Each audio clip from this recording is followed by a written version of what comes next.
अस्सलाम वालेकुम dear student, कैसे हैं आप? उम्मीद है कि आप सब खैरियत से होंगे। आज हम डिस्कस करेंगे ब्लूम टैक्सोनॉमी। हमारे आज के ऑब्जेक्टिव्स हैं: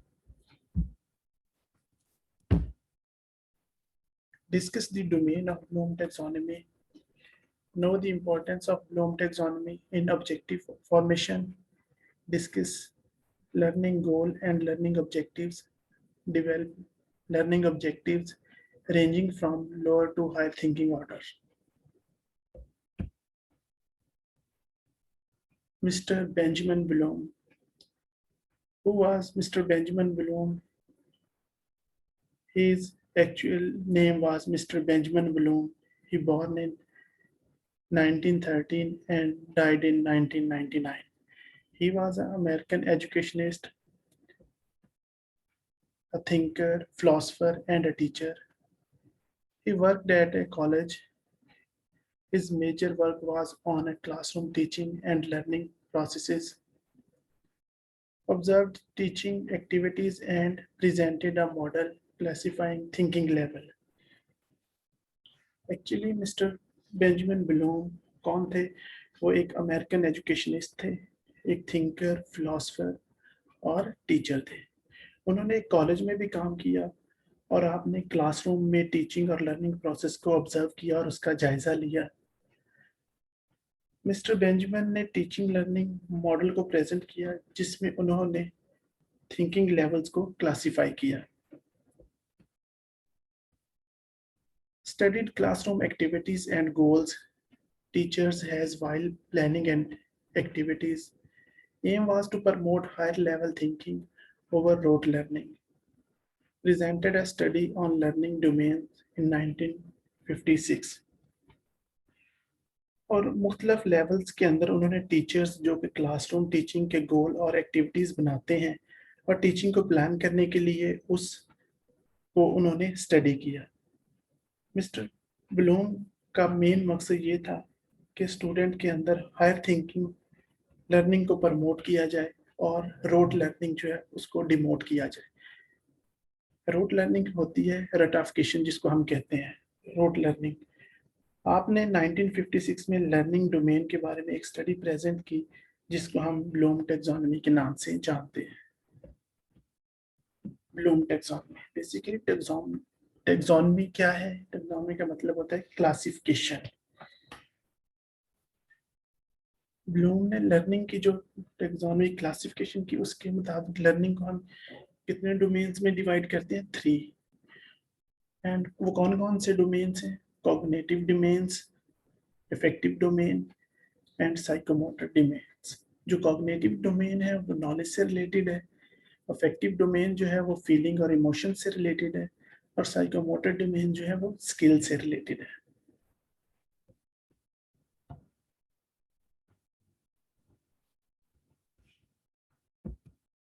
ब्लूम टैक्सोनॉमी के कितने 3 इसमें बेसिकली सबसे पहले हम इन तीनों को मुख्तलिफ फील्ड्स के अंदर सीखते हैं। लर्निंग की जो क्लासिफिकेशन है उसके मुताबिक लर्निंग के 3 डोमेन है। जब हम इनको सीखते हैं तो हम 3 मुख्तलिफ फील्ड्स के अंदर इनको सीखते हैं।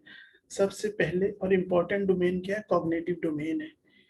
कॉग्निटिव डोमेन मीन्स कॉग्निशन, और कॉग्निशन का ताल्लुक किससे है? ब्रेन से। और इसका ताल्लुक ब्रेन के उस प्रोसेस से है जिसमें हम क्या करते हैं? हम लर्निंग करते हैं, हम जजमेंट करते हैं, हम रीजनिंग करते हैं, हम इंफॉर्मेशन रिटेन करते हैं, हम रिकॉल करते हैं। और इसका ताल्लुक नॉलेज से भी है जिसका मतलब है हासिल करना। सेकंड वन है अफेक्टिव डोमेन। इफेक्टिव डोमेन का क्या मतलब है? इसका मतलब है कि इमोशन एंड बिहेवियर की लर्निंग।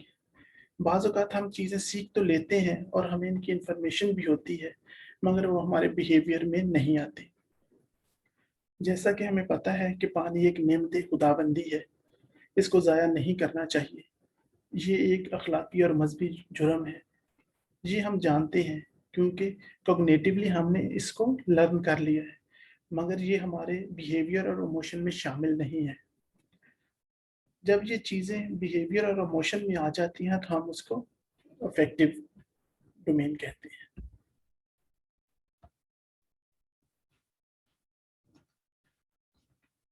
नेक्स्ट है साइकोमोटर डोमेन। साइकोमोटर डोमेन का मतलब है सीखने से है। साइकोमोटर को बेसिकली हम किससे लेबल करते हैं? स्किल से। जब हम कोई काम करते हैं, जब सीखते हैं, अगरचे हमें इसकी थ्योरी का पता नहीं होता, मगर हम उसको प्रैक्टिकली इम्प्लीमेंट करना आता है। अगर आपको ये पता है कि गाड़ी कैसे चलाई जाती है, आपको सारे स्टेप्स का पता है, मगर गाड़ी चला नहीं सकते, तो आपको पता है कि, और आपको ये भी पता है कि उसमें ब्रेक है, एक्सीलेटर है, क्लच है, गियर होता है, और ये आपने सारी चीजें क्या है, ये कॉग्निटिवली सीख ली हैं।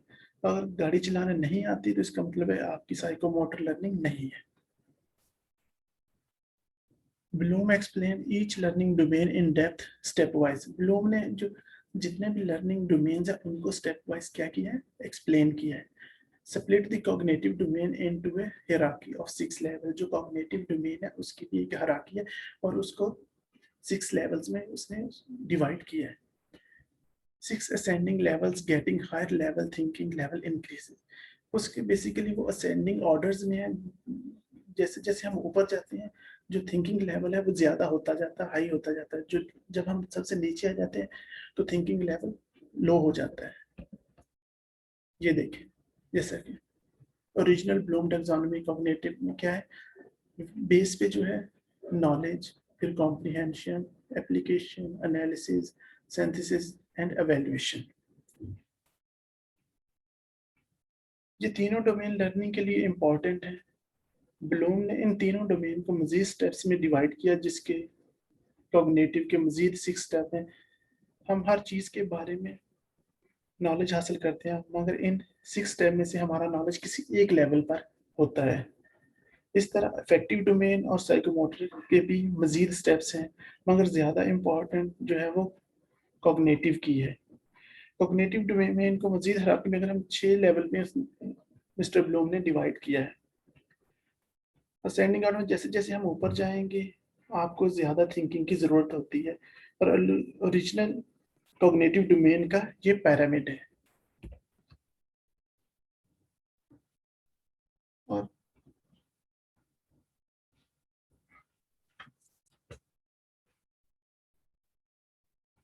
और ये के जो नॉलेज से शुरू होकर एवेल्युएशन तक जाता है। इस 2001 में इसको रिवाइज किया गया और इसको एक्शन फॉर्म वर्क में लेकर आया गया। ये देखिए, जैसे साथ लेबल किया गया 2001 में, इसमें थोड़ी सी चेंजिंग लाई गई, जिसमें इसके बेसिक पहले जैसे नॉलेज था उसको रिमेम्बरिंग कर दिया गया। इस तरह इसमें थोड़ा सा सीक्वेंस भी चेंज किया गया था। नॉन के वर्ड ग्रुप में था, फिर उसको वर्ग भी फॉर्म में लेकर आया गया। इस तरह सिंथेसिस को क्रिएट का नाम देकर ऊपर ले जाया गया, और एवेल्युएशन को एवेल्युएट करके नीचे कर दिया गया। इस तरह थोड़ी बहुत जो उसका सीक्वेंस था उसमें चेंजिंग थी। वो ये जैसे देखे, सिंथेसिस पहले जो था नॉलेज था, फिर उसको रिमेम्बर कर दिया गया, कॉम्प्रिहेंशन को अंडरस्टैंड में तब्दील कर दिया गया, एप्लीकेशन को अप्लाई में, एनालिसिस को एनालाइज में, सिंथेसिस को उन्होंने चेंज करके क्रिएट किया और उसका लेवल ऊपर कर दिया, और एवेल्युएशन को उन्होंने एवेल्युएट करके क्रिएट से उसका एक लेवल नीचे कर दिया।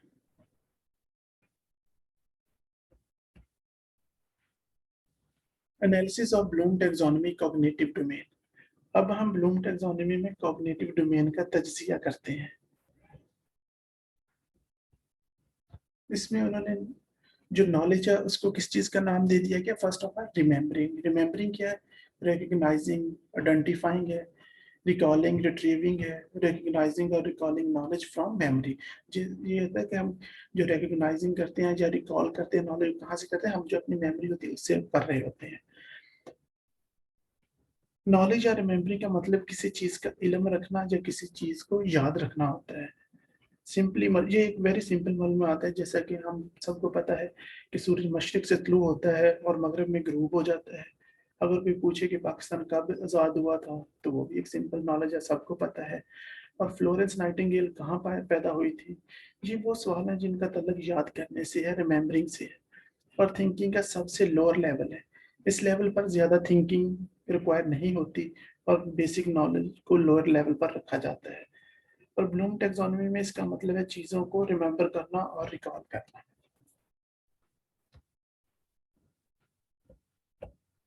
नेक्स्ट है अंडरस्टैंडिंग। अंडरस्टैंडिंग का क्या मतलब है? Can interpret, give example and classify, can compare and explain, can translate. Understanding को ओरिजिनल ब्लूम टैक्सोनॉमी में कॉम्प्रिहेंशन कहा गया था, मगर फिर जब इसको रिवाइज किया गया, उसमें चेंजिंग लाई गई, तो उसको कॉम्प्रिहेंशन को अंडरस्टैंडिंग का नाम दे दिया गया। जब हम चीज़ों को एग्जाम्पल देते हैं, उनको इंटरप्रेट कर सकते हैं, उनको क्लासिफाई कर सकते हैं और उनको एक्सप्लेन कर सकते हैं, इवन के ट्रांसलेट कर सकते हैं। और जब अल्फाज को ट्रांसलेट करते हैं तो हमें उनकी समझ होती है, और ब्लूम टैक्सोनॉमी में ये दूसरा स्टेप है और इसको अंडरस्टैंडिंग कहते हैं। नेक्स्ट हम देखते हैं अप्लाइंग। अप्लाइंग रिलेट्स टू और refer to situation where learned material is used through products like model, presentation, interviews और simulations. अप्लाइंग में क्या क्या होते हैं? मॉडल्स प्रेजेंटेशन दी जाती हैं, उसमें भी नॉलेज अप्लाई है। इंटरव्यूज जब होते हैं उसमें भी नॉलेज अप्लाई हो रहा होता है। और सिमुलेशन होती है कि एक इन्वायरमेंट क्रिएट किया जाता है सिमुलेशन में, और उसमें कोई भी जो परफॉर्मेंस करके दिखाई जाती है सीखने के लिए। और बेसिकली जो अप्लाइंग का मतलब होता है, इसका मतलब होता है कि लागू करना। इसका मतलब है कि आपकी नॉलेज इस लेवल पर आ गई है कि आप उसको अपनी अपनी डेली लाइफ और डिफरेंट सिचुएशन में अप्लाई कर सकते हैं। जब आप अपने नॉलेज को डेली लाइफ और डिफरेंट सिचुएशंस में इस्तेमाल करते हैं, तो इसका मतलब है कि आप थिंकिंग के तीसरे लेवल पर हैं। जैसा कि आपने हेल्थ असेसमेंट में इंटरव्यू स्किल्स पढ़ी थी, और जो नॉलेज आपने हासिल किया था इस लेवल पर आप उसको अप्लाई कर सकते हो जब आप किसी का इंटरव्यू लेते हो। फोर्थ स्टेप है ब्लूम टैक्सोनॉमी में एनालाइजिंग, ब्रेकिंग मटेरियल और concepts into parts, determining how to parts relate to one another और हाउ दे इंटरलेट। इसमें ये होता है कि हम जो मटेरियल और कंसेप्ट्स होते हैं उनको हम डिफरेंट छोटे छोटे पार्ट्स में डिवाइड करते हैं, और फिर हम उनको उनका जायजा लेते हैं, फिर हम उनको चेक करते हैं कि ये एक दूसरे से किस तरह रिलेटेड है। Now we are going to the higher level of thinking, और जो एनालाइजिंग है इसी तरह हम स्लोली जो है हम थिंकिंग के हायर लेवल की तरफ बढ़ रहे हैं। जो ऊपर वाले तीन पैरामीटर में जो ऊपर वाले तीन आ जाते हैं, जैसे एनालाइजिंग, एवेल्युएटिंग एंड क्रिएटिंग जो है, इनको हम हायर ऑर्डर थिंकिंग। और जो नीचे वाले हैं पैरामीटर में, जैसे रिमेम्बरिंग, अंडरस्टैंडिंग और अप्लाइंग, जो है जी लोअर ऑर्डर थिंकिंग है। एनालाइजिंग में हम किसी भी इंफॉर्मेशन का तज्जिया करते हैं। लेट्स सपोज अगर कहा जाए कि दो चीज़ों को कंपेयर करें, उनका मुआवजा करें या फिर उनमें डिफरेंस करें, तो उनको तोड़ना पड़ेगा। और अगर हम चाहें कि टाइप 1 एंड टाइप 2 डायबिटीज़ में क्या फ़र्क है, अगर हम इसका मालूम करना चाहें कि हमारा नॉलेज बढ़े क्या फ़र्क है, तो हमें इसको पढ़ना पड़ेगा और इसमें क्या कॉमन है और क्या डिफरेंट है। जब हम चीज़ों को कंपेयर करते हैं या डिफरेंस करते हैं, तो इसको एनालिसिस कहते हैं। फिफ्थ है evaluating, making judgment based on criteria and standards through checking and critiquing। इसमें यह कि हमें जजमेंट करनी होती है, किसी चीज को जज करना या उसका एनालिसिस करना या बेस्ट ऑप्शंस में से सिलेक्ट करना। एवेल्युएशन का ये एक एनालिसिस, और इसमें ऑप्शंस हमारे पास होती हैं और हम उस ऑप्शंस में से एवेल्युएशन करके और बेस्ट ऑप्शन जो होती है उसको चूज करते हैं। क्रिएटिंग, ये ब्लूम टैक्सोनॉमी पिरामिड में जो सबसे हाईएस्ट लेवल है वो है क्रिएटिंग का। क्रिएटिंग में क्या करते हैं, इसमें जनरेटिंग करते हैं, put parts together in a new way और synthesise part into something new. Most difficult mental activity in the taxonomy. Creating ये सबसे टॉप ऑर्डर या हायर लेवल थिंकिंग है। इसके लिए सबसे अच्छा दिमाग होना बहुत ज़रूरी है। हर कोई अच्छी क्रिएशन नहीं कर सकता। आप खुद से कोई कहानी या फिल्म नहीं बना सकते। अगर हम देखें ब्लूम टैक्सोनॉमी में सबसे मुश्किल एक्टिविटी है मुख्तलिफ चीज़ों को जोड़कर कोई नई चीज़ बनाना, पुराने नॉलेज की बुनियाद पर कोई नई चीज़ डेवलप करना, कोई मुतबादल चीज़ लाना। इसको क्रिएटिंग या क्रिएशन कहते हैं। ने इसी तरह जैसे पहले हमने कॉग्निटिव डोमेन के हमने सारे वो पिरामिड में स्टेप्स देखे हैं, इसी तरह अफेक्टिव डोमेन के भी इसी तरह स्टेप्स हैं। उसमें जो सबसे बेसिक है वो है रिसीविंग फिनोमिना। रिसीविंग फिनोमिना में हम ये देखते हैं कि हमने क्या करना है। रिसीविंग फिनोमिना कोई भी फिनोमिना जिसका ताल्लुक इमोशन से होगा और उसको रिसीव करना है, इसमें सबसे जरूरी बात ये कि उसको हम ध्यान से सुने, केयरफुली सुने और रिस्पेक्टफुली सुने और रिस्पॉन्ड टू फिनोमिना। और फिर जब हम इस चीज़ पे एग्री हो जाते हैं कि हम उस रिस्पॉन्ड टू फिनोमिना, उस फिनोमिना को रिस्पॉन्ड करेंगे, तो इट्स मीन कि हम उसको में पार्टिसिपेशन कर रहे हैं। और जब हम उसमें पार्टिसिपेशन करते हैं तो रिस्पॉन्ड टू फिनोमिना करते हैं, इट्स मीन कि हम उसको वैल्यू देते हैं। तो जब हम उसको वैल्यू देते हैं तो इसका मतलब है कि हम उसको एक्सेप्ट कर रहे होते हैं। जब हम उसको एक्सेप्ट कर रहे होते हैं तो ऑर्गेनाइजेशन लेवल पे जब हम जाते हैं तो गिविंग टॉप प्रायोरिटी, जब हम देखते हैं कि ये ठीक है, इसको वैल्यू देनी चाहिए, और फिर हम उसको टॉप प्रायोरिटीज में उन चीज़ों को रखते हैं। देन लास्ट इसका जो लेवल है वह इंटरनलाइज वैल्यूज। इसमें ये होता है कि जो वैल्यू, इमोशंस, बिहेवियर होते हैं वो a part of your character, वो आपकी शख्सियत का हिस्सा बन जाते हैं, आपकी आदत में आ जाते हैं। अलबत्ता ये कि इफेक्टिव डोमेन्स को हम इतनी प्रेफरेंस नहीं देते जितनी हम कॉग्निटिव डोमेन्स को देते हैं। इसके भी उसी तरह स्टेप्स हैं, मगर ये कि इनका नॉलेज होना और आपको पता होना चाहिए इन चीज़ों का। साइकोमोटर डोमेन्स, इसी तरह साइकोमोटर डोमेन्स में भी हैं। सबसे पहले ये है कि परसेप्शन है। परसेप्शन का मतलब होता है कि अवेयरनेस। सेट है, सेट के में readiness to act. Awareness for example जैसे कैनुलेशन एक प्रोसीजर है। बीइंग अ नर्सिंग स्टूडेंट आपको उसकी अवेयरनेस होनी चाहिए। जब आपको उसकी अवेयरनेस होगी तो फिर रेडीनेस टू एक्ट होगा कि आप कोशिश करेंगे कि मैं इसको पास करूं। और गाइडेड रिस्पॉन्स जब आएगा तो उसमें आप करेंगे, आप उसको कोशिश करेंगे फर्स्ट टाइम उसको परफॉर्म करने की, कैमरा पास करने की। उसमें फिर मैकेनिज्म ये होगा कि परफॉर्मिंग सम कॉन्फिडेंस, जब आप एक दफ़ा उसको पास कर लोगे तो आप में सम कुछ कॉन्फिडेंस आ जाएगा। Complex overt response, skilful response उसमें फिर आप में आ जाएगा। उसके बाद अडॉप्टेशन लेवल पे जब आप जाओगे तो perform good in any situation, फिर आप किसी भी सिचुएशन में उसको परफॉर्म कर सकते हैं। पहले आप इजी कैमरा पास कर, एडल्ट पे पास, फिर आप कोशिश बच्चों पे भी पास कर सकेंगे। इस तरह जहाँ पे बहुत ज़्यादा मुश्किल होगी, वेन्स कोलैप्स होगी, नहीं नज़र आ रही, वहाँ पे भी आप ट्राई करोगे तो आप उसको पास करने की कोशिश करोगे और इवन आप उसमें कामयाब भी हो जाओगे। ओरिजिनेशन में डेवलप न्यू ट्रेनिंग प्रोग्राम, इसमें ये होता है कि आप इस लेवल पे पहुंच जाते हैं कि आपको किसी की हेल्प की कोई ज़रूरत नहीं होती, गाइडेंस की ज़रूरत नहीं होती, किसी एसओपी को फॉलो करने की ज़रूरत, बल्कि आप खुद आगे ट्रेनिंग्स दे रहे होते हैं। और ये साइकोमेट्र डोमेन्स का हिस्सा है। Learning objective formation using Bloom taxonomy. अब हम देखते हैं कि लर्निंग ऑब्जेक्टिव फॉर्मेशन क्या है। It is the main purpose of Bloom tax. Basically जो लर्निंग ऑब्जेक्टिव फॉर्मेशन है ये ब्लूम टैक्सोनॉमी का मेन पर्पस है। जैसा कि हम देखते हैं कि डिफरेंस बिटवीन गोल्स एंड ये वो सब कुछ इसमें हमें क्या होगा पता चल जाएगा। लर्निंग ऑब्जेक्टिव फॉर्मेशन में इसका मतलब ये भी होता है कि टीचर या स्टूडेंट जो ब्लूम टैक्सोनॉमी को इस्तेमाल करें और ऑब्जेक्टिव बनाएं, और आपके ऑब्जेक्टिव ये बताएं कि आपने क्या पढ़ना और स्टूडेंट को क्या पढ़ाना है, इसमें आपने क्या सीखना है। और आपके ऑब्जेक्टिव अच्छे हैं और अच्छे नहीं हैं और स्मार्ट नहीं है तो इसका मतलब है कि ब्लूम टैक्सोनॉमी को बहुत कम अचीव कर रहे हैं।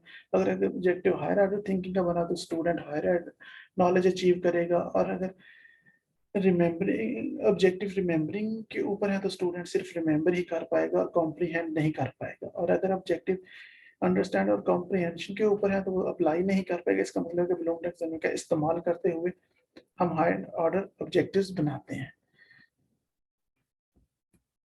लर्निंग गोल्स, अब हम देखते हैं कि लर्निंग गोल्स क्या हैं।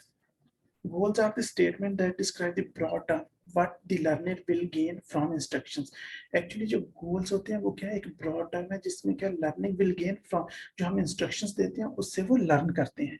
Example, student will be able to conduct a teaching and learning session more effectively after completing teaching learning course. अगर हम कोई भी उनको teaching learning course पढ़ाते हैं तो वो इस काबिल हो जाएंगे वो आगे teaching learning session क्या क्या है conduct कर सकें। Learning objective Objective are statement which discuss specifically what the learner is expected to achieve as a result of specific instruction. ये वो specific instruction से क्या expected जो है वो उसको achieve करना होता है. और लर्नर इसमें एग्जांपल है, जैसे learner will be able to define hyperlipidaemia after attending 2 days 30 minute session. अगर मैं उसको आप लोगों को 30 मिनट का सेशन हाइपरलैपिडेमिया पे दूंगा उसको, तो मैं ये समझूंगा कि आप इस काबिल हो जाएंगे कि आप हाइपरलैपिडेमिया को क्या कर सकें, डिफाइन कर सकें. अभी हम देखते हैं गोल्स और ऑब्जेक्टिव का फर्क मजीद यहाँ से कंफर्म हो जाएगा. गोल क्या है? I want to lose 40 pounds by Christmas, कि मैं क्रिसमस तक 40 पाउंड जो मेरा वेट है वो मैं क्या करूंगा, रिड्यूस करूंगा या कम करूंगा या उसको लूज करूंगा. इसके लिए हमारे ऑब्जेक्टिव्स क्या क्या होंगे? I will follow the Atkins diet. ये भी एक डाइट होती है जो कि वेट रिडक्शन के लिए यूज करते हैं. I will also do 3 minute of cardio exercise per day, और मैं डेली 30 मिनट कार्डियो एक्सरसाइज करूंगा. पहला क्या है मेरा ऑब्जेक्टिव? इस गोल को अचीव करने के लिए मेरा कितने, एक तो मेरा ऑब्जेक्टिव हो गया कि मैं एटकिन डाइट फॉलो करूंगा, second 30 minutes cardio exercise per day करूंगा, एंड थर्ड वन के 20 मिनट्स वेट लिफ्टिंग करूंगा. मुझे एक अपना गोल अचीव करने के लिए मुझे कितने मेरे ऑब्जेक्टिव्स बन गए? 3 ऑब्जेक्टिव मेरे हो गए हैं. Next learning objective. Learning objective are learner focused, not instructor और कंटेंट फोकस. जो लर्नर फोकस्ड होते हैं, जो लर्नर वो होते हैं जो सीख रहे होते हैं, जो स्टूडेंट होते हैं, ना कि जो इंस्ट्रक्टर और content focus. By defining where you intend to go, you increase the likelihood the learner ends up in the intended destination. First of all इस बात पर फोकस करना होना चाहिए कि स्टूडेंट को क्या सीखना है. सबसे पहले मंजिल का तयन करते हैं कि स्टूडेंट को कहाँ लेकर जाना है, और guide the learner, help his or her focus on what need to be learned and steps priorities. और इसमें जो होता है कि लर्नर के लिए जो होता है कि वो अपनी हेल्प करते हैं कि वो अपनी प्रायोरिटीज को सेट करें कि उन्होंने क्या लर्न करना है. Focus and organise the instructor. ये टीचर की भी हेल्प करता है कि वो फोकस और ऑर्गेनाइज रहें. Learning objective. लर्निंग ऑब्जेक्टिव्स हमारे क्या क्या, अब हम देखते हैं. Divide in 3 categories. Learning objectives को भी कितने 3 कैटेगरी में डिवाइड किया गया. जैसे कॉग्निटिव, नॉलेज से रिलेटेड है, साइकोमोटर डोइंग से है, स्किल से है, अफेक्टिव क्या है, इमोशन से है. Start all objective with verbs using Bloom taxonomy. हमने जब भी ऑब्जेक्टिव अपने बनाने हैं या स्टार्ट करने हैं, हमने वर्ब्स कहाँ से लेने हैं? ब्लूम टैक्सोनॉमी से लेने हैं जो वहाँ पे यूज हो रहे होते हैं. जैसे हम देखते हैं कि रिमेम्बरिंग, सबसे पहले हम देखेंगे कि रिमेम्बरिंग है. अगर हम चाहते हैं कि मेरा स्टूडेंट कुछ रिमेंबर करे तो रिमेंबर वाले ऑब्जेक्टिव उठाएंगे, जैसे फाइंड और remember information, list, find, name, identify, locate, describe, memorise and define. ये सारे क्या है? रिमेंबरिंग से रिलेटेड ऑब्जेक्टिव्स हैं. Let's suppose listen, find and locate objective होगा. मेरा मकसद ये है कि स्टूडेंट सिर्फ रिमेंबर करें, तो मेरा ऑब्जेक्टिव होगा after this session student will be able to make a list of following things. और एग्जाम में भी मेरे क्वेश्चन इसी तरह के होंगे कि मैं उनको कहूँगा write down the list of फ्ला फ्ला फ्ला, write down the name of 5 things just like this. तो मेरा इसमें बेसिक मेरा जो एम है कि मैं स्टूडेंट को ये कहना है कि वो इसको सिर्फ रिमेंबर करें. नेक्स्ट इसमें हम आ जाते हैं कि अंडरस्टैंडिंग पे. अंडरस्टैंडिंग में क्या है? Understanding and making senses out of information, interpret, summarise, explain, infer, paraphrase and discuss. अगर आप अंडरस्टैंडिंग को फोकस करना चाहते हैं तो आपके ये वाले एक्शन वर्ब इस्तेमाल होते हैं. कौन कौन से? इंटरप्रेट है, समराइज है, एक्सप्लेन है, इन्फर है, पैराफ्रेज है और डिस्कस है. इसका ताल्लुक समझने से जो अंडरस्टैंडिंग वाले में ऑब्जेक्टिव्स, इनका बेसिकली जो ताल्लुक है किससे? समझने से है, इंटरप्रिटेशन से है. और मेरे सवाल भी इसी तरह, क्योंकि किसी के नॉलेज को देखना चाहते हैं, इस तरह के ऑब्जेक्टिव जो है वो यूज होते हैं। नेक्स्ट है अप्लाइंग। जब हम किसी के नॉलेज को असेस करते हैं, जब हम उसके नॉलेज को देखते हैं, तो हम कि किस तरह के वर्ब्स यूज करते हैं। Use information in a new but similar situation, जैसे diagram, make a chart, draw, apply, solve, calculate.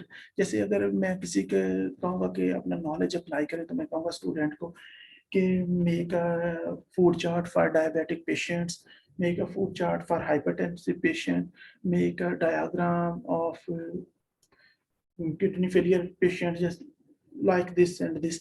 तो ये इसमें क्या है, इस तरह के एक्शन वर्ब्स हम जो है यूज करेंगे इस तरह। एनालाइजिंग में, एवेल्युएटिंग में और क्रिएटिंग में भी इसी तरह हम जो वर्ब्स होंगे वो यूज करेंगे। बाकी ये भी कुछ वर्ब्स हैं जो इसमें हम यूज कर सकते हैं। वर्ब्स ऑफ अफेक्टिव डोमेन, इस तरह अफेक्टिव डोमेन जो है उसके लिए भी एक्शन वर्ब्स जो है वो इस्तेमाल होते हैं, मगर वो इतने इम्पोर्टेंट नहीं है, उनको हम इतना फोकस नहीं करते। और इसी तरह साइकोमोटर डोमेन जो है उसके भी एक्शन वर्ब हैं और उनको भी हम इतनी इम्पोर्टेंस नहीं देते। Thank you so much, hope you will learn a lot. बाकी ये कि ये एक मुश्किल टॉपिक है, और बाकी इससे रिलेटेड बहुत सारा मटेरियल आपको नेट पे भी मिल जाता है, यूट्यूब से भी मिल जाता है, आप वहाँ से भी ले सकते हैं। अगर आपको फिर भी कहीं कोई मुश्किल होती है या कोई परेशानी होती है, तो आप मेरे से भी ये चीज़ें सारी पूछ सकते हैं। Thank you so much for attentive listening.